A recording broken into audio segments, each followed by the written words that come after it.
My name is Ann Chambers. I live in a wonderful little community called Brook, which is outside of Perth. And I'm a potter, and I have been for about 34 years. How did I get into pottery? I think it was something I knew since I was a very young child. The CBC back in the 60s had a festival in Nova Scotia.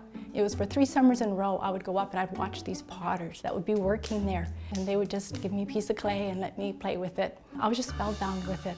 I just loved to manipulate the clay and make little flower pots with it and bring them home. And it stayed with me forever. It was later when I was looking at a different career option, and I was having a conversation with my husband, and he said, well, what would you like to do? And I said, I'd like to be a potter.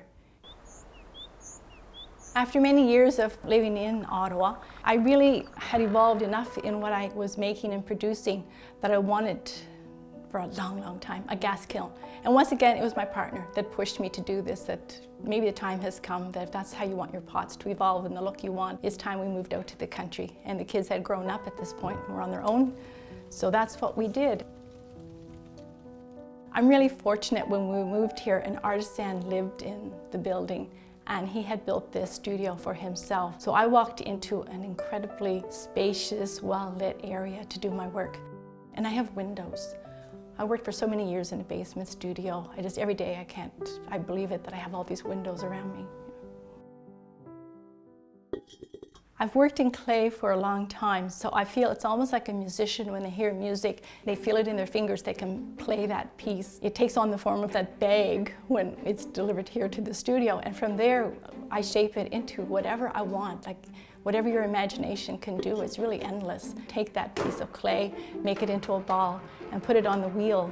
And your fingers will learn with time just what pressure and where to push and where to pull and how to shape the piece. And when you're finished, it's such a sense of satisfaction from that piece of clay that was a square or a ball shape.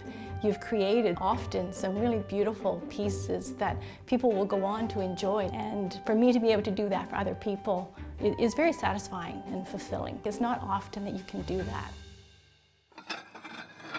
I did know about the art community out here. Perth itself is very supportive of its artists, and one of the things that I have that's quite unique is belonging to an artist cooperative in the town. For me, it's an anchor to the community. I can go in town and I know I'm part of this store or this area.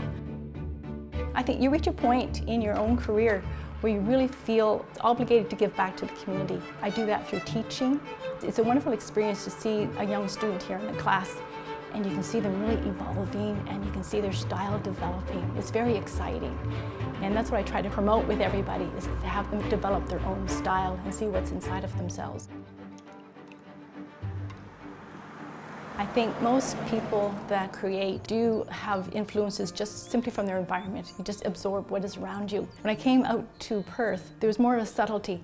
The pots became earthier. The colors were more organic, more of what you would find in the woods and in the sky. It's the tranquility and the peace. To get up in the morning and you hear the loons in the summer when they're around, or the owls at night, watching the fireflies, watching the deer walk by. You can't really get any closer to nature than what we have here. I would miss that if I went back to the city. I think to be in touch with nature is a whole experience of your environment on a different level. I'll never retire. I'll keep making pots for as long as I can. And I will probably continue to make them in this spot. And I think I'd pick Brook and the country over the city anytime.